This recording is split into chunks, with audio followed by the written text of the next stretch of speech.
भाग्य का लिखा कभी नहीं मिटता। बहुत समय पहले की बात है। चंदन नगर में चंदन सिंह नाम का बहुत ही पराक्रमी एवं शक्तिशाली था राजा राज्य करता था। उसका राज्य भी धन धान्य से पूर्ण था।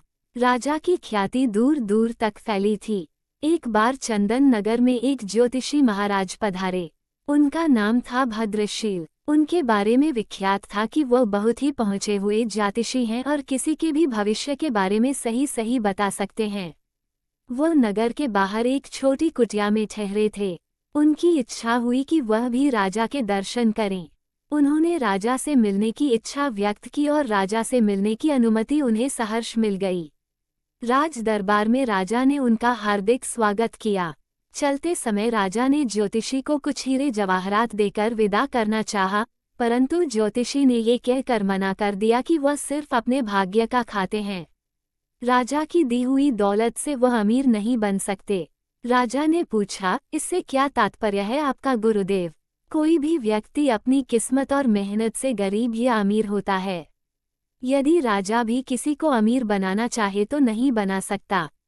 राजा की दौलत भी उसके हाथ से निकल जाएगी। ये सुनकर राजा को क्रोध आ गया। गुरुदेव, आप किसी का हाथ देखकर ये बताए कि उसकी किस्मत में अमीर बनना लिखा है या गरीब, मैं उसको उल्ट कर दिखा दूंगा। राजा बोले, ठीक है, आप ही किसी व्यक्ति को बुलाए, मैं बताता हूँ उसका भविष्य और भाग्य। ज्योतिषी ने शांतिपूर्वक उत्तर दिया। राजा ने अपने मंत्री को चुपचाप कुछ आदेश दिया और कुछ ही क्षणों में एक सजा धजा नौजवान ज्योतिषी के सामने हाजिर था। ज्योतिषी भद्रशील ने ध्यान से उस व्यक्ति का माथा देखा, फिर हाथ देखकर कहा, ये व्यक्ति गरीबी में जन्मा है और जिंदगी भर गरीब ही रहेगा। इसे खेतों और पेड़ों के बीच कुटिया में रहने की आदत है और वहीं रहेगा। राजा चंदन सिंह सुनकर हैरत में पड़ गया। बोला, आप ठीक कहते हैं, ये सजा धजा नौजवान महल के राजसी वस्त्र पहनकर आया है, परंतु वास्तव में यह महल के बागों की देखभाल करने वाला गरीब माली है। परंतु गुरुदेव, 1 वर्ष के भीतर मैं इसे अमीर बना दूंगा। ये जिंदगी भर गरीब नहीं रह सकता। राजा का घमंड देखकर ज्योतिषी ने कहा, ठीक है, आप स्वयं प्रयत्न कर लीजिए, मुझे आज्ञा दीजिए। और ज्योतिषी भद्रशील चंदन नगर से चले गए। राजा ने अगले दिन माली दयाल को बुलाकर एक पत्र दिया और साथ में यात्रा करने के लिए कुछ धन दिया। फिर उससे कहा, यहाँ से 100 कोस दूर बालीपुर में मेरे परम मित्र भानु प्रताप रहते हैं, वहाँ जाओ और यह पत्र उन्हें दे आओ।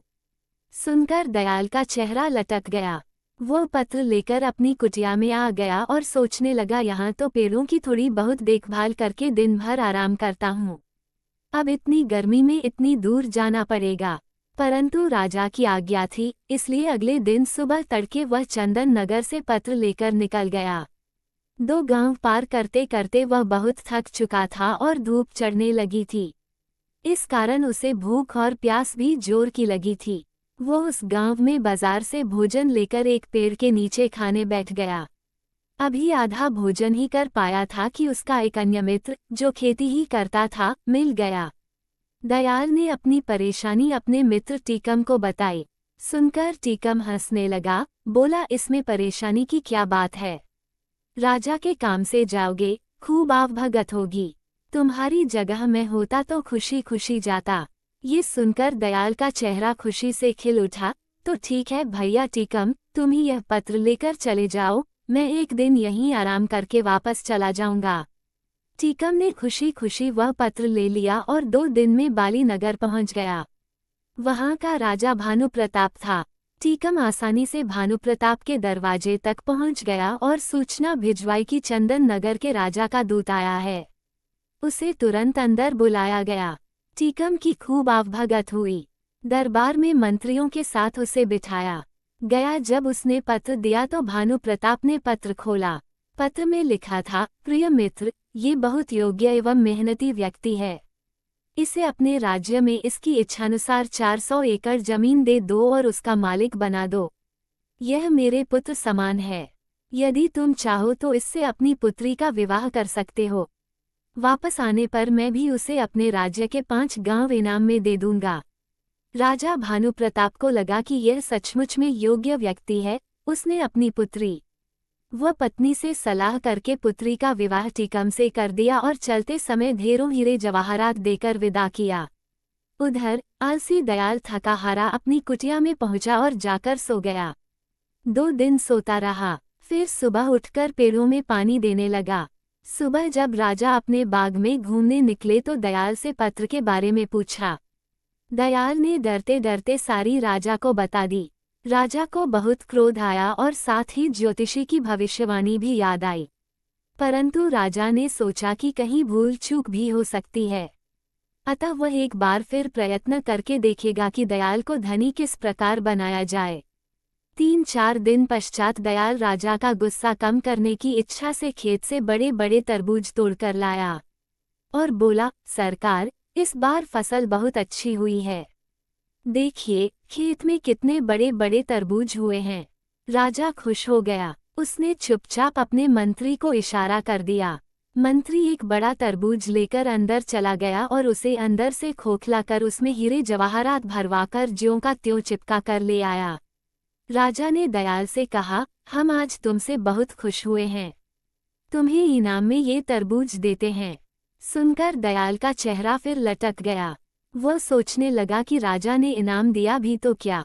वह बड़े उदास मन से तरबूज लेकर जा रहा था, तभी उसका परिचित लोटन मिल गया। वह बोला, क्यों भाई, इतने उदास होकर तरबूज लिए कहाँ चले जा रहे हो? दयाल बोला, क्या करूं, बात ही कुछ ऐसी है। आज राजा मुझसे खुश हो गए, पर इनाम में दिया ये तरबूज। भला तरबूज भी इनाम में देने की चीज है, मैं किसे खिलाऊंगा इतना बड़ा तरबूज? लोटन बोला, निराश क्यों होते हो भाई, इनाम तो इनाम ही है। मुझे ऐसा इनाम मिलता तो मेरे बच्चे खुश हो जाते। फिर ठीक है, तुम ही ले लो ये तरबूज। और दयाल तरबूज देकर कुटिया पर आ गया। अगले दिन राजा ने दयाल का फिर वही फटा हाल देखा तो पूछा, क्यों, तरबूज खाया नहीं? दयाल ने सारी बात चुपचाप बता दी। राजा को दयाल पर बड़ा क्रोध आया, पर कर क्या सकता था। अगले दिन दयाल ने लोटन को बड़े अच्छे अच्छे कपड़े पहने बग्घी में जाते देखा तो उसके आश्चर्य का ठिकाना न रहा। दयाल ने अचानक धनी बनने का राज लोटन से पूछा तो उसने तरबूज का किस्सा बता दिया। सुनकर दयाल हाथ मलकर रह गया। तभी उसने देखा कि किसी राजा की बारात सी आ रही है। उसने पास जाकर पता किया तो पता लगा कि कोई राजा अपनी दुल्हन को ब्याह कर ला रहा था। ज्यों ही उसने राजा का चेहरा देखा तो उसके हाथों के तोते उड़ गए। उसने देखा, राजसवारी पर टीकम बैठा था। अगले दिन टीकम से मिलने पर उसे पत्र की सच्चाई पता लगी, परंतु अब वह कर ही क्या सकता था। राजा ने भी किस्मत के आगे हार मान ली और सोचने लगा, ज्योतिषी ने सच ही कहा था, राजा भी गरीब को अमीर नहीं बना सकता, यदि उसकी भाग्य में गरीब रहना लिखा है। अब राजा ने ज्योतिषी भद्रशील को बहुत धन ढवाया, पर उनका कहीं पता न लगा। अब वो अपने कहे पर पश्चात रहा था। दोस्तों, इसलिए कहते हैं कि भाग्य का लिखा कभी नहीं मिटता। दोस्तों, ये थी आज की कहानी। आपको हमारी वीडियो अच्छी लगी हो तो वीडियो को लाइक करें, चैनल को सब्सक्राइब करें, कमेंट में जय श्री राधे कृष्णा लिखना ना भूले। राधे राधे दोस्तों।